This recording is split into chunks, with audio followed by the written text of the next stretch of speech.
بسم اللہ الرحمن الرحیم۔ السلام علیکم ورحمۃ اللہ۔ اسلامک نالج پر مبنی سوال جواب کی ایمان افروز سیریز میں خوش آمدید۔ سوال نمبر 1، حضرت امام حسین علیہ السلام کی شہادت کس حالت میں ہوئی؟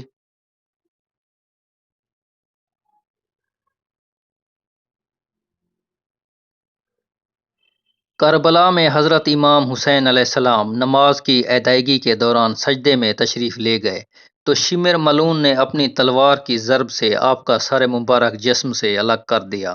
انا للہ و انا الیہ راجعون۔ سوال نمبر 2، حضرت بی بی فاطمہ علیہ السلام کی دعا کون ہیں؟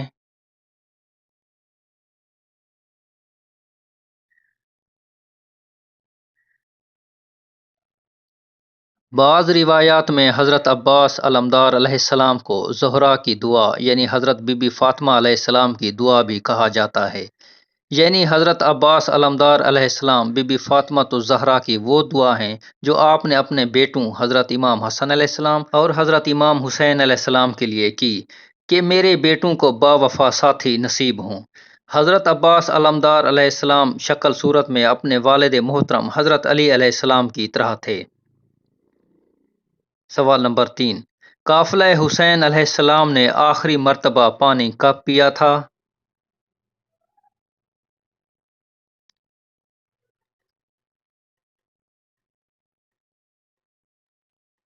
سات محرم کی شام کو حضرت امام حسین علیہ السلام کے حکم سے حضرت عباس علمدار علیہ السلام اپنے چند ساتھیوں کے ساتھ یزیدی فوج کو دھکیلتے ہوئے فرات سے پانی کا مشکیزہ بھر لائے تھے۔ سوال نمبر 4، نبی پاک صلی اللہ علیہ وآلہ وسلم کس کے رونے سے غمگین ہو جاتے تھے؟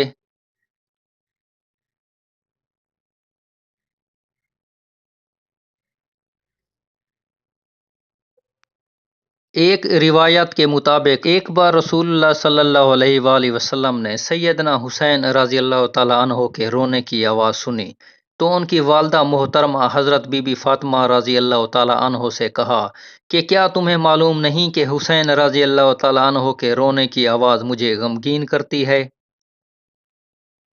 سوال نمبر 5، حضرت امام سجاد یعنی امام زین العابدین علیہ السلام کربلا میں یزیدی فوج کے خلاف کیوں نہ لڑ سکے؟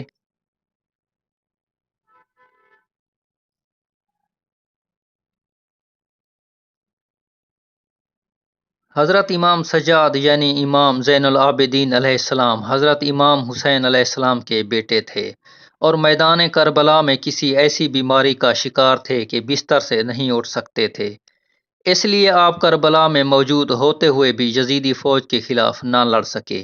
شاید اللہ تعالیٰ نے حضرت امام حسین علیہ السلام کی نسل کو آگے بڑھانے کے لیے مصلحتاً ایسا کیا ہو۔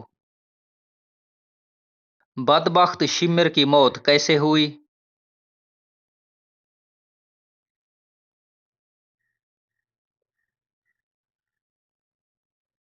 ملعون شمر کا سر قلم کر کے اس کا بدن کتوں کے سامنے ڈال دیا گیا تھا۔